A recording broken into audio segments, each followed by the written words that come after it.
রমাদান মাসে মা বোনদের অনেক সময় মাসিক আরম্ভ হয়ে যায়, যার কারণে তারা সালাত সিয়াম সহ এই সমস্ত ইবাদতগুলো তারা পালন করতে পারেন না, কারণ মাসিক অবস্থায় নামাজ পড়া রোজা রাখা নিষিদ্ধ। তখন একজন মা বোন রমাদানের ইবাদত বন্দেগীর মাধ্যমে কিভাবে তিনি রমাদানকে সার্থক করতে পারেন, আজ আমরা সে বিষয়ে কথা বলবো ইনশাআল্লাহ। এমনকি লাইলাতুল কদরে যদি কোনো মেয়ে মানুষের মাসিক থাকে, তো মাসিক অবস্থায়ও তিনি কিভাবে কদরের রাতে ইবাদত গুজার বান্দাদের কাতারে শামিল হতে পারেন, আজ আমরা সে বিষয়ে কথা বলবো ইনশাআল্লাহ তাআলা।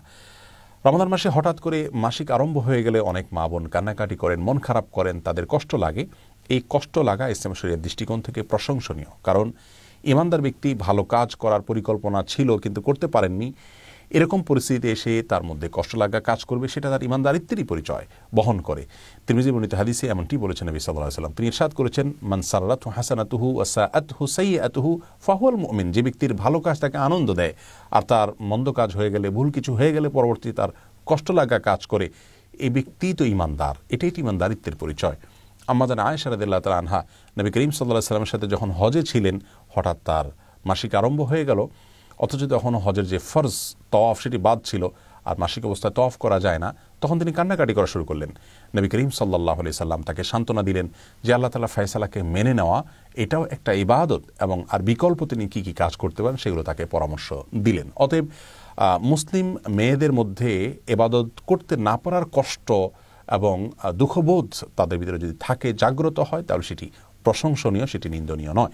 তবে সেটি যদি হাউতাসের পর্যায়ে চলে যায়, ভৎসনার পর্যায়ে চলে যায়, তাহলে কিন্তু আবার সেটি গুনাহে পর্যবসিত হতে পারে।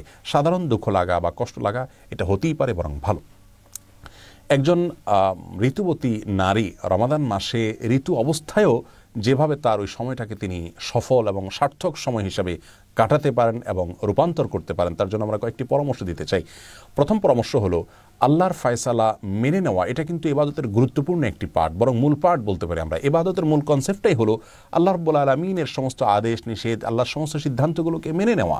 অতএব আপনাকে আল্লাহ রাব্বুল আলামিন মাসিক দিয়েছেন, অসুস্থতা দিয়েছেন, শারীরিক দুর্বলতা দিয়েছেন, আল্লাহর এই ফয়সালাকে যদি আপনি হাসি মুখে বরণ করে নেন, তাহলে এটা কিন্তু একটা বড় ধরনের ইবাদত হয়ে যাচ্ছে।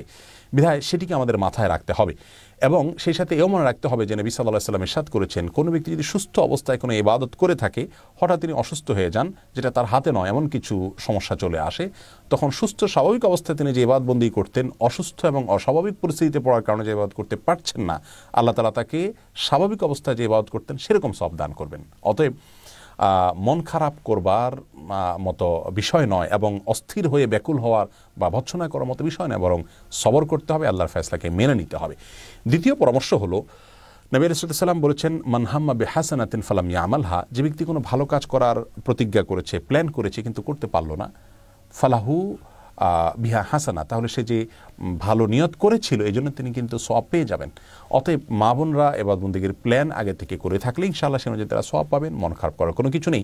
তৃতীয়ত গুরুত্বপূর্ণ একটি বিষয়, তা হলো নবী সাল্লাল্লাহু আলাইহি ওয়াসাল্লাম বলেছেন, মানদাল্লা ইলা খাইরিন ওয়া আলা খাইরিন ফালাহু মিসলু আজরি ফাইলিহি।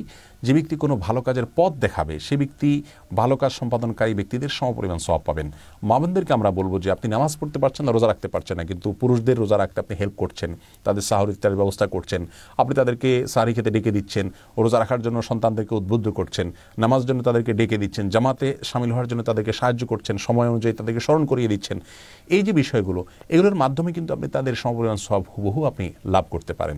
সেই সাথে কিছু ইবাদত আছে যে ইবাদতগুলো আসলে সাধারণ অবস্থায় আমার দ্বারা করা হয়ে ওঠে না, এমনকি পুরুষরাও, আপনার বাসায় পুরুষরাও হয়তো করতে পারছেন না, সেই ইবাদতগুলোকে আপনি টার্গেট করুন করে মাসিক অবস্থায় সেগুলো করুন, তাহলে পুরুষদেরকেও আপনি পিছনে ফেলে সামনে অগ্রসর হয়ে যেতে পারেন। যেমন আত্মীয় স্বজনের হক আদায় করা, বিভিন্ন সময়ের যে জিকিরগুলো আছে, রাতে শোয়ার যে দোয়া আছে, জিকির আছে, সকাল সন্ধ্যার দোয়া জিকির আছে, শুক্রবার দুরুদের আমল আছে, এরকম আরও অনেক আমল আছে যে আমলগুলো স্বাভাবিক সময় আপনি যা করেন, এই সময়টাতে এই সুযোগে আপনার সালাত সিয়ামের দায় নেই, জিম্মাদারি নেই, সেই জায়গা থেকে আপনি আরও বেশি করে এগুলো করতে পারেন। তাহলে ইনশাআল্লাহ আপনার এই মাসিকের সময়টাকে আপনি বরং আরও সফল সময় হিসাবে রূপান্তর করতে পারেন, পরিবর্তিত করতে পারেন।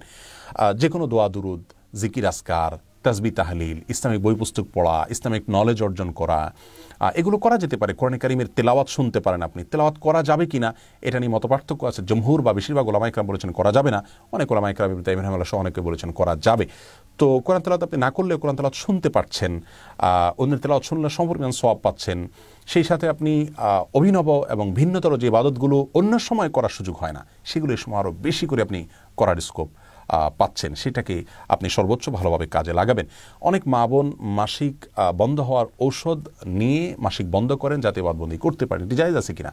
এটার উত্তর হলো যে যদি এতে শারীরিক কোনো ক্ষতির দিক না থাকে এবং কোনো প্রকার পার্শ্ব প্রতিক্রিয়া না থাকে তাহলে এটি জায়েজ আছে, তিনি এভাবে ইবাদত করতে পারেন। তবে স্বাভাবিক অবস্থার উপরে ছেড়ে দিতে পারলে সেটা উত্তম হয়। মনে রাখবেন, নিজের মনের খেদ মেটানোটা ইবাদত নয়, আল্লাহর ফায়সালাকে মেনে নেওয়াটা কিন্তু হলো ইবাদতের মূল বিষয়।